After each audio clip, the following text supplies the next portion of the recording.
Semuanya. Jadi di sini kelompok kami akan membahas tentang apa aja sih yang ada di dalam Permendikbud tentang kurikulum. Di sini pastinya ada pengertian kurikulum itu sendiri, kemudian gimana karakteristik kurikulumnya, terus bagaimana tujuan kurikulumnya, dan masih banyak lagi yang akan kami bahas.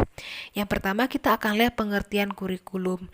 Jadi kurikulum itu merupakan seperangkat rencana dan pengaturan mengenai tujuan, isi, dan bahan pelajar serta pedoman penyelenggaraan kegiatan pembelajaran untuk mencapai tujuan pendidikan tertentu.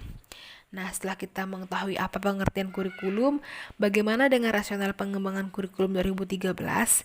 Jadi, teman-teman, ada berapa rasional pengembangan kurikulum 2013? Yang pertama itu adalah tantangan internalnya.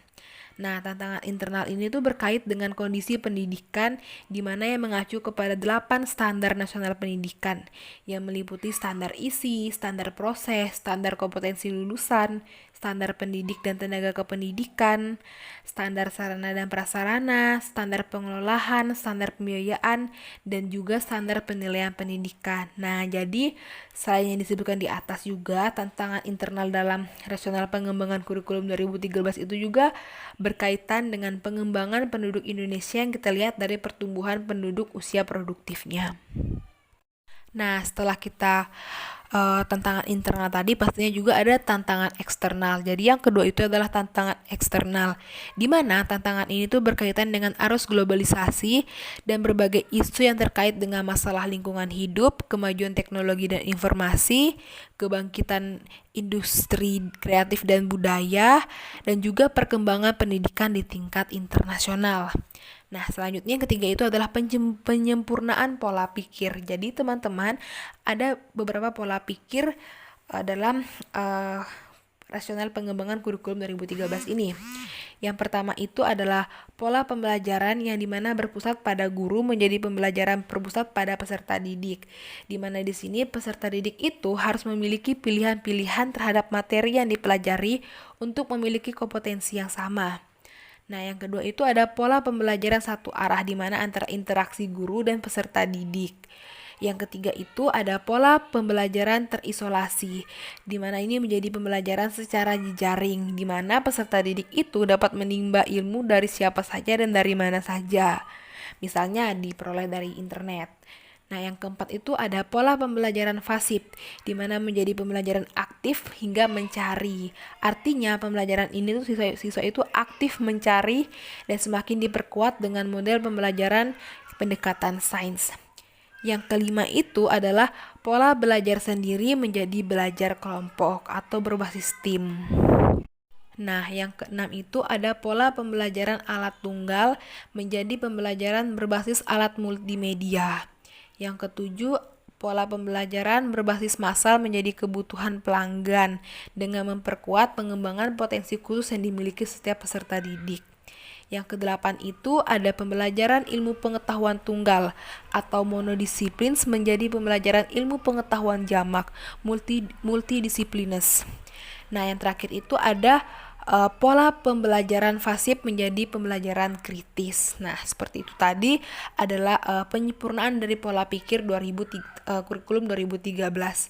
Yang selanjutnya itu adalah yang kedua, penguatan tata kelola kurikulum, di mana di sini tata kerja guru itu bersifat individual, nantinya diubah menjadi tata kerja yang bersifat kolaboratif. Yang kedua itu adalah penguatan manajemen sekolah, di mana melalui penguatan kemampuan manajemen ini, kepala sekolah itu sebagai pemimpin kependidikan atau education leaders. Yang ketiga itu adalah penguatan sarana dan prasarana untuk kepentingan manajemen dan proses pembelajaran. Nah, setelah kita mengetahui tentang apa aja sih rasional pengembangan itu, kemudian yang terakhir itu dalam rasional penyempurnaan kurikulum ini adalah penguatan materi, di mana penguatan materi ini dilakukan dengan cara pendalaman dan perluasan materi yang relevan bagi peserta didik. Karakteristik kurikulum 2013. Nah, di sini kami kelompok merangkum ada 7 karakteristik yang terdapat pada kurikulum 2013. Yang pertama, mengembangkan keseimbangan antara pengembangan sikap spiritual dan sosial, rasa ingin tahu, kreativitas, kerjasama dengan kemampuan intelektual dan psikomotorik. Jadi di sini kurikulum 2013 mengembangkan sikap spiritual dan sosial, rasa ingin tahu, kreativitas, kerjasama untuk mengembangkan kemampuan intelektual dan psikomotorik yang terdapat pada anak. Yang kedua, memberikan pengalaman belajar terencana di mana peserta didik menerapkan apa yang dipelajari di sekolah ke masyarakat. Jadi, kurikulum 2013 memberikan pengalaman belajar terhadap siswa. Nah, setelah dapat di sekolah, itu diterapkan kepada masyarakat. Yang ketiga, mengembangkan sikap pengetahuan dan keterampilan. Jadi jelas ya. Jadi kurikulum 13 mengembangkan sikap pengetahuan dan juga keterampilan pada siswa. Yang keempat, memberi waktu yang cukup dan dewasa. Yang kelima, semua kompetensi dinyatakan dalam bentuk kompetensi inti. Yang keenam, kesemua kompetensi dasar dan proses pembelajaran dikembangkan untuk mencapai kompetensi yang dinyatakan dalam kompetensi inti. Jadi kompetensi dasar dikembangkan untuk mencapai kompetensi, yaitu dinyatakan dalam kompetensi inti. Yang ketujuh, saling memperkuat dan memperkaya antara mata pelajaran dan jenjang pendidikan. Jadi kurikulum 2013 ini saling memperkuat antara mata pelajaran dan juga jenjang pendidikan. Nah, yang berikutnya yaitu tujuan kurikulum 2013. Tujuan kurikulum 2013 ini untuk mempersiapkan manusia Indonesia agar memiliki kemampuan hidup sebagai pribadi dan warga negara yang beriman, produktif, kreatif, inovatif, dan juga efektif, serta mampu berkontribusi pada kehidupan bermasyarakat, berbangsa, bernegara, dan juga peradaban dunia. Nah, teman-teman tadi sudah mengetahui latar belakang terbentuknya kurikulum 2013 ini, yang dimana terdapat pengertian kurikulum dan juga rasional pengembangan kurikulum. Terus ada juga karakteristik kurikulum 2013 serta tujuan kurikulum 2013. Nah, itu semua masuk pada pendahuluan.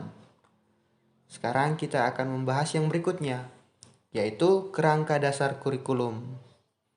Nah, teman-teman, kerangka dasar kurikulum ini terdapat 3 landasan. Yang pertama ada landasan filosofi, yang kedua ada landasan teoritis, dan yang ketiga ada landasan yuridis. Nah, kita bahas yang pertama dulu nih, landasan filosofi.